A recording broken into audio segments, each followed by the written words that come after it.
Right, greetings, hello, welcome to the Philosophy Club here in sleepy middle of France, La Creuse, in the middle of nowhere, surrounded by the countryside, in a little village. And but you know, it was the heart of all old Gaul in the Celtic Druid times, so it's quite appropriate. We were surrounded by oak groves here. It's quite appropriate to be discussing world issues, global philosophy, and peace, which is what we're doing here.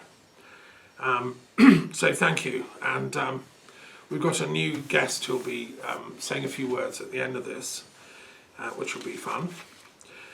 Okay, so I'm going to just do my normal kind of weekly news round, what's been going on the planet, and what I've been trying to do in my own little way.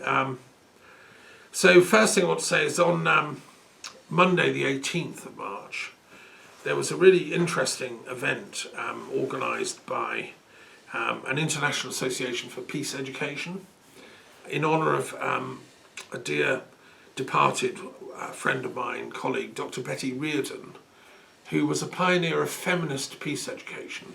She taught at Columbia College, at Teachers College in Columbia University at New York, which I visited, and I interviewed her back in 1992 when I travelled around the USA as a young academic just starting out in peace studies, and I went around and interviewed people all over the States. I went to Harvard, to Columbia, to Los Angeles, San Francisco, and all kinds of interesting academics studying peace.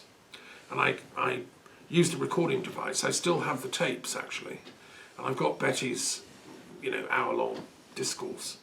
And she's an amazing woman. She carried on. She was teaching people all over the world with her particular brand of engaged education. So teaching people that education is about empowerment. What we're trying to do, and the point of things like this little philosophy club, is to empower people to become as wise as possible and as sharply tuned an instrument of knowledge transmission, so that if you go on and become a teacher, you can then share that with your students. So it was a brilliant event with people who'd studied under Betty Reardon from all over the world. People from Latin America, from Asia, from Africa, and very moving was the woman from Afghanistan, who was a good friend of Betty, and who's running a series of schools in Afghanistan still, a young, amazing Muslim woman who is really suffering under, obviously, the Taliban clamp down on women's rights and all that. But she spoke about the needs of Afghanistan, and people are starving there. People are, like in Gaza, they've been really targeted, the people of Afghanistan. And it's one of the most heavily mined countries in the world. They first had the USSR invade them and tyrannize them, and then they had America go in and do the same. And for 30 years, they've been invaded by foreign countries. And, all for what? Anyway, that was very moving, and to hear what this incredible woman, whose first name is Shekinah, by the way, which is an Arabic word for divine peace. It's in the Quran. And it's related to the word Shekinah in Hebrew, which is the name for the goddess, Yahweh's consort. Yahweh has a card in my Tarot of the Gods, and the Shekinah is his consort. And every Sabbath Eve, the woman of the household in a Jewish house will light a candle to invoke the Shekinah, because the woman of the house is like the embodiment of the Shekinah. Most Muslims and Jews don't realise they're using the same word. Shekinah in Arabic is a very, very holy thing. It's like a peace that descends on you when you really get aligned, all your energy and thoughts and all that aligned with the divine will. Anyway, I was very impressed by this woman, Shekinah. But everyone who spoke was amazing, and my friend Janet Gerson was helping coordinate it all.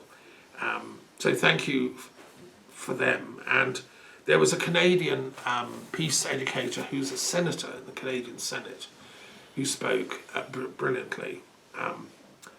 And really, it's just a wake-up call for all of us to remember how important peace education is. And from a feminist perspective, often it's women that suffer in war, and There's a lot of violence against women. I mean, militarism unleashes rape, crimes, and all kinds of horrific stuff going on. So that was one thing that was very important. I also attended a discussion with an architect who's an academic boss of an architecture department, in the hope of getting some architectural drawings of my plan for the Nonagon. The Nonagon, if you've heard me talk about this, is a 9-sided building to go on top of the Pentagon to house the US Institute of Peace.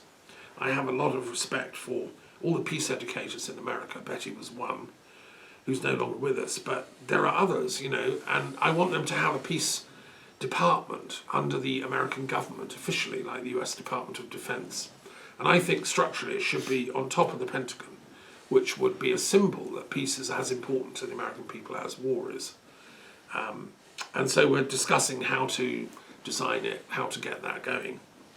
I also attended a meeting of the European Movement, which I belong to, which is a sort of intellectual club for federalist people that believe in the European project, that want to see Britain back inside the European Union, where we belong, I believe. Europe is a cultural, you know, assembly of diverse nations, France, Germany, coming together at the end of World War II, so that they stopped fighting these endless rounds of wars they used to do. You know, there was 1870, Germany invaded France, there was 1914, rematch, 1945, a rematch, they captured Paris, then were forced out, and millions of people died. So the European Union was a peace project invented by academics. David Mitrani, who was at Princeton Institute of Advanced Studies, along with Einstein. David Mitrani was a kind of functionalist in international relations theory who argued that if you bind nations together through trade, commerce, intellectual contacts, educational contacts, they're less likely to fight. And that was what the European Union was modelled on, David Mitrani's ideas. And it's been very successful until some extreme right-wing fanatics dreamt up Brexit and tried to break it up by getting Britain out. And we now know it was funded, that right-wing coup it was, by Putin, who deliberately wanted to stir the pot and break up the European Union and get Britain out. And I know from my research that the Ukraine invasion would never have happened without Brexit. That was his plot, actually, against the British intelligence. So anyway, there was a very good discussion hosted by the European Union movement by Gavin Esler, who was a top BBC journalist for many years, who's pro-Europe like me, a moderate, and Gina Miller, who's a very feisty, brilliant lawyer, who set up a new political party called True and Fair. And she just wants politicians to tell the truth and be honourable, because Brexit was sold on lies. So they had a brilliant discussion, you know, how can we get truth back into politics? Very important. And it was chaired by Mike Galsworthy, who's a scientist, who founded Scientists for Europe, because the scientific community doesn't want Brexit, doesn't want to be, you know, if I want to do research at Oxford for a year and then go to Bologna or then go to Paris, I want to be able to move freely. If I'm an academic in religious studies, I want to go to Tübingen or, you know, Florence or whatever.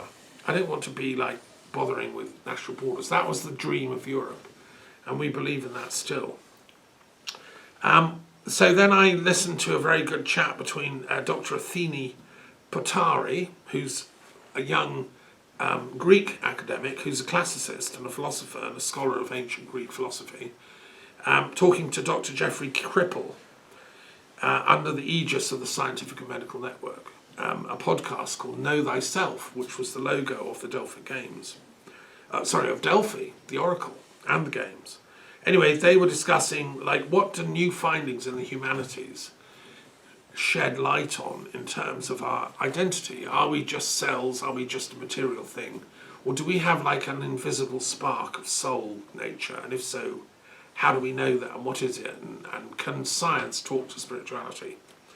So that was really exciting. And also, as it happened, I attended a meeting of the Bibliographical Society because I'm passionate about books, in case you haven't noticed. I live in a huge library here. And the Royal Society of Antiquaries in London hosted the annual conference of the Bibliographical Society, the annual lecture, which as a member I could attend And it was very interesting. The president was giving an address about how in the future, maybe what you just find are fragments. You don't get whole books. We don't find lost works of Aristotle or whatever. We find fragments of lost philosophers in charred ruins at Herculaneum. And so how do book collectors deal with fragments? How do we reconstruct texts from them? It was interesting. And so that's just a little example. Meanwhile, the war in Gaza still goes on. Israel is threatening to attack Rafah and cause absolute slaughter and mayhem. Kids are still dying of starvation. The Secretary General was there on the border with Rafah the other day saying this is a crime, this is terrible, what can we do? I listened to some very interesting talks by thinkers. There's a New York intellectual who spoke out against this, who just won an Oscar. And during the Oscar ceremony, when he was presented with a filmmaker, he said, look, I'm Jewish, but this is wrong what's being done in this war. We've got to get a ceasefire and a peace thing. He's called Jonathan Glazer. And then immediately, a lot of right-wing people all jumped on him and said, oh, anti-Semitic, dreadful man, shut him up. But then a New York Jewish guy called Tony Kushner, who's quite an intellectual heavyweight in the States, a playwright, filmmaker. He made a film called Munich about the horrific attack on the Israeli team at the Olympics in Munich. Anyway, he came out in a podcast with Haaretz, which is a very good liberal, left-leaning paper in Israel, saying this attack on Jonathan Glazer is ridiculous. I agree with every word he said. And so people, like the conscience of America is beginning to wake up. And Biden is trying to say to Israel, don't, just stop this massacre you're doing and talk peace with these guys. You've won the war. You don't have to slaughter everyone. It's like a heinous crime going on. Anyway, that was very interesting. And he also, so that's something else. So, every week here is a kind of haven of activity, trying to find routes through to peace. And I've been joined by a guest who's come all the way from Britain, who will be talking to us later, who's been spending time in China, learning about Chinese philosophy and religions and things, and Buddhism. So he'll be sharing a bit of his discoveries, which I hope you'll find interesting, in a minute. Okay, I think that's all I want to say to start with. Any questions or points you want to raise before we move on to our very important next phase of the meeting?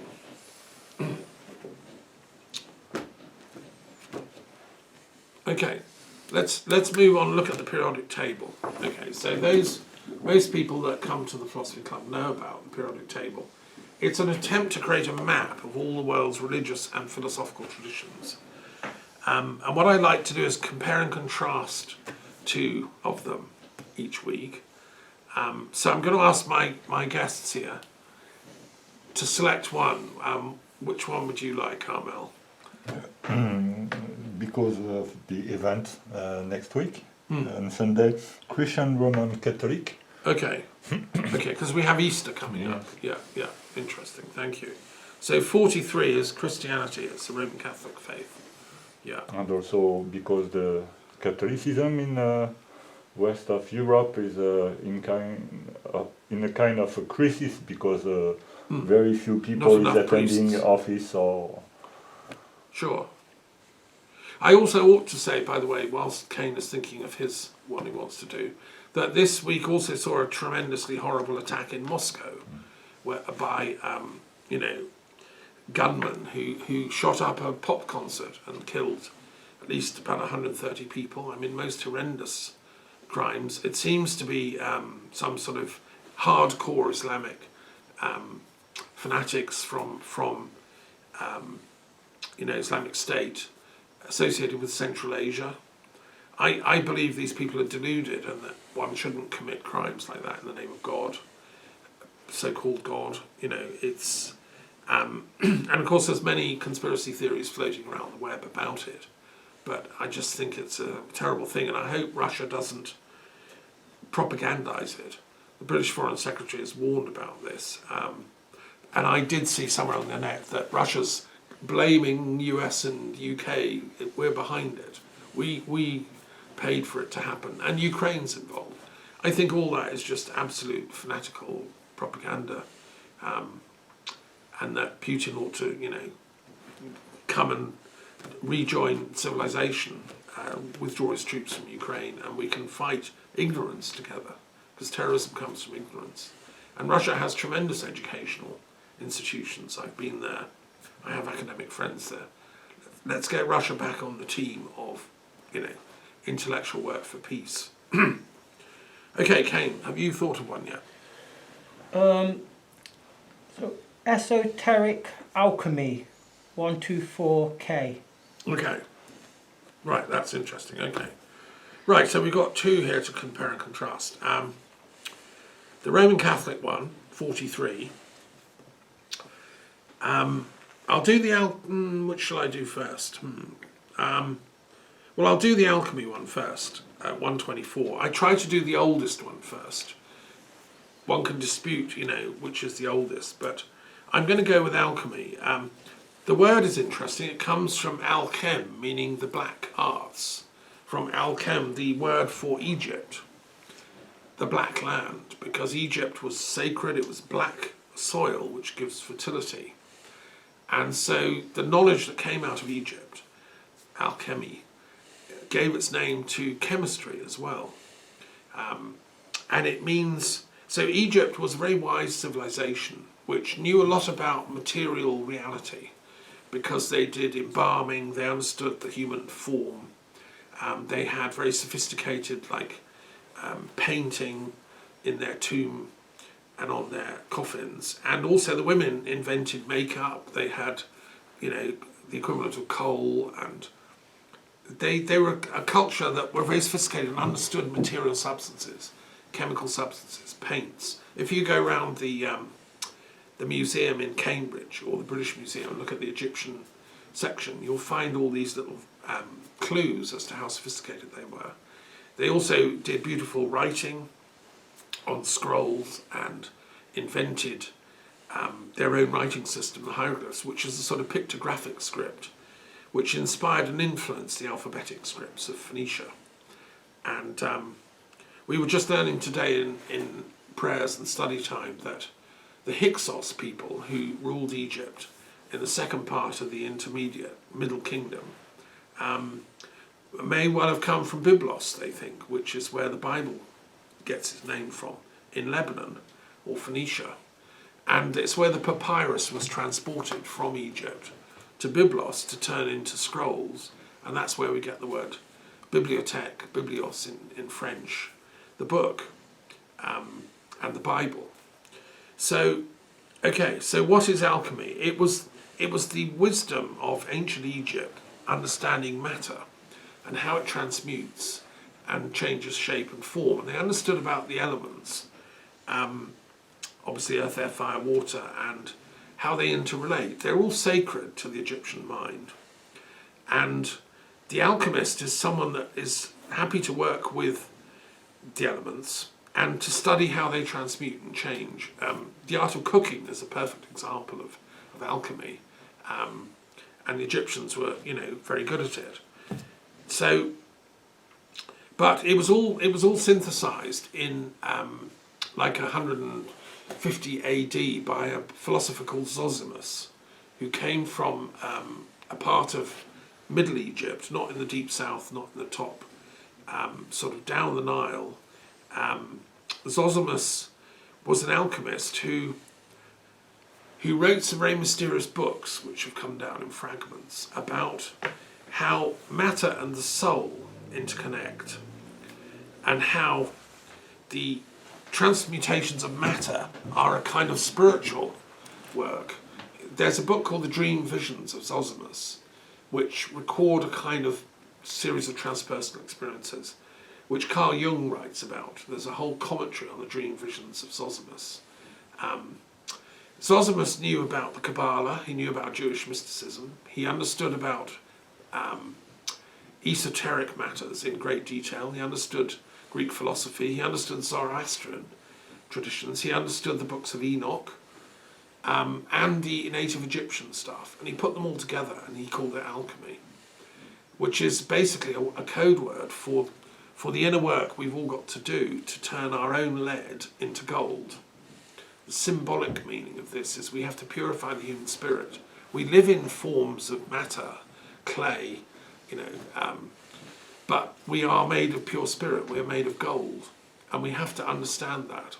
So this tradition, which Zosimus kind of was a very crucial player in, then after Christianity became the official religion and the empire adopted it, it nevertheless lived on underground. So we know alchemists were active in the Jewish, Christian and Islamic worlds, keeping this old ancient pagan hermetic understanding alive. And for instance, in England, I mean, there's a flourishing alchemical tradition in the 16th century, 1500s, 1600s, obscure people were writing books of alchemical symbols. And Sir Isaac Newton, for instance, was a great alchemist. He believed that matter is more than just matter. It's matter infused by spirit. And so in Newton's ideal chemistry laboratory, the scientist would pray before doing any work, and they would be able to somehow help the chemical transformations that are going on in the test tube or the alembic jars or whatever through their spiritual presence. Now, you might say, no, that's bonkers, that's ridiculous, modern science doesn't agree with that. But let's just put a sort of question mark over that, because there is some evidence that psychic matters can affect physical experiments. And one of my heroes, Dr. John Dee, was an alchemist who was the astrologer and scientist at the court of Queen Elizabeth I, a Welshman. So they're interesting alchemists. And in the Rosicrucian period, there was some alchemical symbolism going around. And fast forward to 20th century France, there have been famous alchemists even in France here in the 20th century. And then Jung devoted 20 years to the study of alchemy as a psychological thing. So all of this, and I don't think Jung was a fool. Why would he have done that if it was just a bunch of old hocus pocus? No, it was a profound linguistic subculture that worked with psychological phenomena, is what Jung said. And then, of course, it's in China. So there's a Taoist alchemy, and that also influenced the the European alchemical tradition. Zosimus knew about the Chinese as well, because there was a Silk Road connecting Alexandria through to China. And these Taoist sages, they were looking to transmute their bodies into immortal beings. The purpose of Chinese alchemy is to discover immortality. And there's some very sophisticated sort of inner yoga type things to do with breath, concentration, meditation, circulation of the light. And Jung wrote commentaries on this, treatises on the golden flower and things. So it's all very interesting, and scholars of psychology and religion are now studying alchemy. So that's all in that box in 124. So, but I've estimated there's only probably about 2,000 real, actual, hardcore alchemists on the planet at this time, with like laboratories where they're bubbling stuff up. There's more who are studying it academically, but not actually practicing it. That's a kind of distinction there. Okay, how does this contrast with Roman Catholicism? Well, and was Jesus an alchemist? Because he's turning, the bread and the wine into all kinds of strange things. I mean, I think it's absolutely the case that Jesus spent time studying in Egypt. We know that as a boy he went to Egypt. And his father, Joseph, I reckon, had relatives. There was a very big Jewish community living in Egypt at the time. Very intellectual, advanced Jewish thinkers like Philo. My speculation, as I've said in my commentaries on the Gospels, is that Christ went back as a teenager, and Joseph sent him to stay with his relatives to study there. He would have got much more profound teaching there than just living in Galilee being a carpenter. There's no way that the sophistication of the teachings of Christ could have been gained by just doing carpentry around the hills of Galilee, in my opinion. And there are numerous sources and scholars now saying this, that all the evidence points to Jesus was educated partly in, the higher education schools of Egypt, where he learned a kind of mystical interpretation of Judaism that fitted in with Neoplatonism, which was what Philo was teaching. They may even have met. And also where the books of Enoch were being created. The second book of Enoch teaches the same thing, and probably Jesus had access to it. He absolutely had access to the first book of Enoch, which, by the way, is seen as a sacred book in the Ethiopian Christians. They have it in their Bible, and Ethiopia was Christianized from Egypt, so they have a much more esoteric understanding in Ethiopia. Hence, the Rastas are much more sophisticated theologians than some others. And the Roman Catholics, well, I love them, but also they have their limitations, So one has to. There are very, very profound, incredible Roman Catholic theologians who some I've met. Hans Kung was a great thinker. Karl Rahner. I went to the Vatican to a conference with Pope John Paul II, who was a great philosopher in his own right, and I've met profound people. Archbishop Fernandez, who was Archbishop of New Delhi, Indian Christian, who was there at Vatican II. Vatican II was a great flowering of new thinking in the church, which I support. But it's not quite there yet. There's old guard still in place, the kind of guys that used to do heretic tortures and burnings and burning witches and stuff. That's all retrograde. And I'm very sad that Pope Francis has just outlawed Freemasonry again. For years and years, the church has been fighting Freemasonry as the devil's work. We grew out of that, and it was a much more liberal time. I mean, how can you outlaw something that Beethoven and Goethe and, hundreds of very, very amazing intellectuals joined and were inspired by? So I hope Pope Francis realises that, that's just some sort of legacy he's got. I think he's been badly advised on that one. There should be genuine interfaith dialogue between Freemasons and Catholics. I'm happy to host that. If somebody wants to contact me, we can do a conference here in the local abbey. We have room. It's very important here in France. Freemasonry is a very noble tradition here in France, but so is Catholicism. And it shouldn't be that I know a French family, one daughter's a Freemason, one daughter's a Catholic. I don't want them to have to fall out and, I'm not sitting with her, she's a Freemason. So that's just an example of how the Roman Catholic Church needs to kind of catch up with more modern interfaith approaches. And I'd love the periodic table, for instance, to be in every seminary where priests are trained, because then you might get more priests coming and training. I think if we get across the idea that freedom of thought is actually kosher, it's actually required. As Kant said, you can't force ethical choices on people. They have to freely choose it autonomously. If we get that across, I believe that Christ himself would endorse that approach. As a teacher himself, a rabbi, he knew that you can't force people to be good. You have to show them that it's in their interests, both short-term and long-term, to be good. So anyway, Roman Catholics, bless them, 2 billion of them, the biggest single religious group on the planet. And I hope they, get their advanced thinking caps on, and we get a new generation of really profound theologians coming forward. And I think Augustine has a lot to answer for. I think Augustine was a bit limited as a theologian. He brought in this idea of heaven and hell are absolutely split. It's one or the other. You only get one shot at this. There's no reincarnation. He banned the books of Enoch from the Bible. He banned all the esoteric stuff. Why? Well, if you dig into the story, it's quite sad, really. He was a Manichaean to begin with for decades. And Mani knew all that stuff and believed in it. But then the emperor of Rome said, you can't be a Manichaean anymore. It's a death penalty.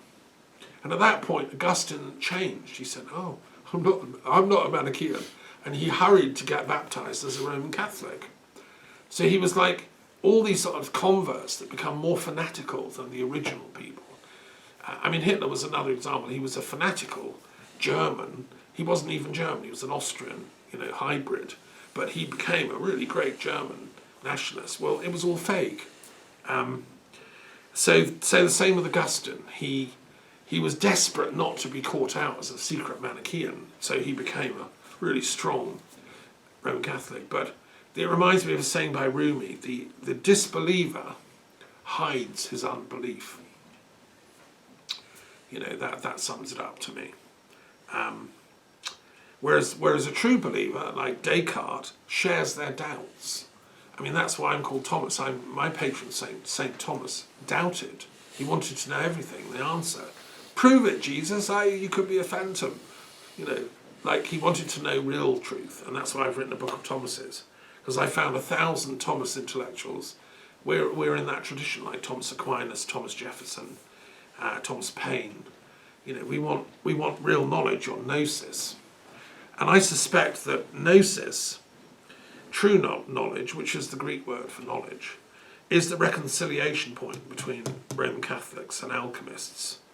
And there have been great Roman Catholic alchemists as well, hidden away. There's a wonderful Hermetic commentary on the Tarot by, sort of Roman Catholic Christian esoteric chap.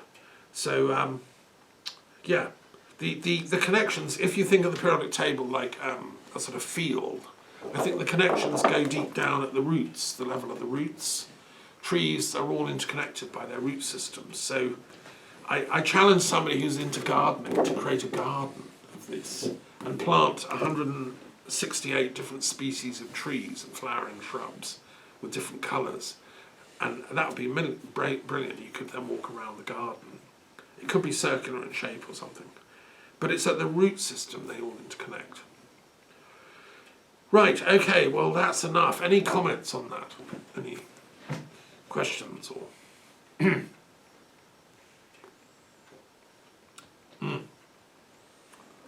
Hopefully that gives people stuff to think about.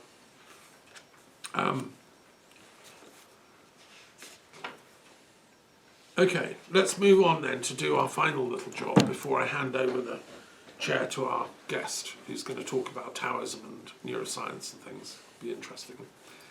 Let's do our tarot of the gods. So the world situation is precarious here. We're as ever. It's a war between ignorance and intelligence, human civilization, as H.G. Wells said. Who came, at one point, he was a teacher in Midhurst, where I lived in West Sussex for a time. So we need to invoke the gods. This is my argument here. Now, whether you say the gods are just archetypes in a Jungian sense, that's fine. Or if you want to say, no, they're actual living beings, that's fine too. I suspend judgment. Like an academic, I practice epoche. I'll find out when I get to heaven and I can meet them all. And that'll be interesting. I can't wait. Except I'm enjoying life, so I don't want to go too quick. So look, you choose one and then pass it on. Okay, that's fine. Yeah, there's a good one. Cheers.